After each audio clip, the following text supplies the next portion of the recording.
নমস্কার, শুভেন ডায়েরিতে আবার আপনাদের স্বাগত। আজকে একটা স্বস্তির খবর দিয়ে শুরু করছি। বঙ্গের যে 26,000 চাকরি হারাদের আজকে একটা স্বস্তির খবর।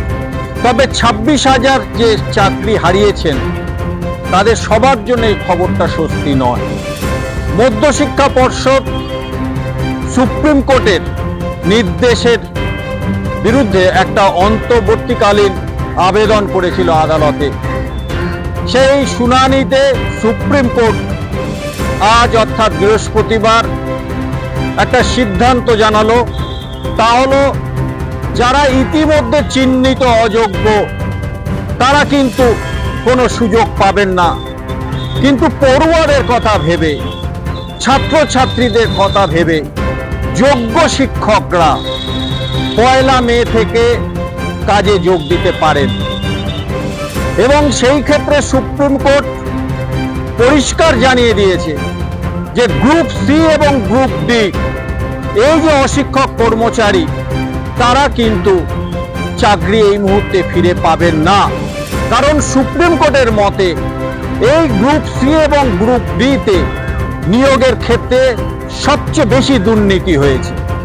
এবং একই সঙ্গে তারা জানিয়েছেন সুপ্রিম কোর্ট যে যারা কাজে যোগ দিচ্ছেন, যে শিক্ষক শিক্ষিকারা পড়ুয়াদের স্বার্থে 1 মে থেকে, তাদের কিন্তু আবার নতুন করে নিয়োগ প্রক্রিয়ার মাধ্যমে আবার ফিরে আসতে হবে।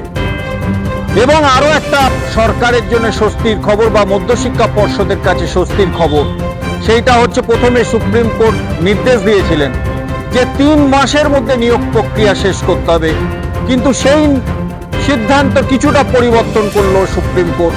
সুপ্রিম কোর্ট জানিয়ে দিল যে আগামী 31শে ডিসেম্বরের মধ্যে নতুনভাবে নিয়োগ প্রক্রিয়াটাকে শেষ করতে হবে।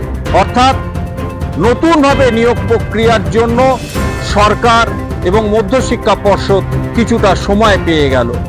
তবে সুপ্রিম কোর্ট শর্ত আরোপ করেছে যে রাজ্য সরকারকে হলফনামা দিয়ে পেশ করতে হবে যে তারা 31শে ডিসেম্বরের মধ্যে নতুন করে নিয়োগ প্রক্রিয়াটাকে শেষ করবেন।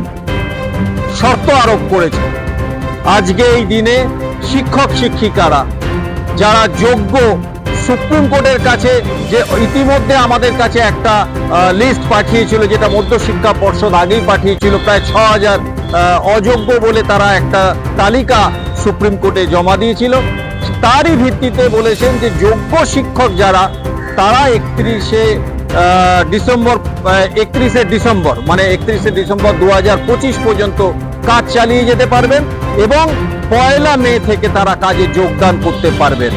কিন্তু তাদের আবার নতুন নিয়োগ প্রক্রিয়ার মাধ্যমে কিন্তু আবার ফিরে আসতে হবে, কিন্তু সেটা পরবর্তী সময়। সাময়িক স্বস্তি, তারা আবার চাকরিতে ফিরছেন, কিন্তু অশিক্ষক কর্মচারী যারা রয়েছেন তাদের জন্য সুপ্রিম কোর্ট কিন্তু এই দিন কোনো স্বস্তির খবর দিতে পারলো না। তবে আজকে সুপ্রিম কোর্টের এই নির্দেশের ফলে এই যোগ্য অযোগ্যর বিষয়টা কিন্তু এখনো মানুষের মনে প্রশ্ন থেকে গেল। তবু মন্দের ভালো যে যোগ্য শিক্ষকরা কাজে ফেরার একটা সুযোগ পেলেন। নমস্কার, শুভেন ডায়েরি দেখতে থাকুন এবং সাবস্ক্রাইব করুন, ভালো লাগলে শেয়ার করুন।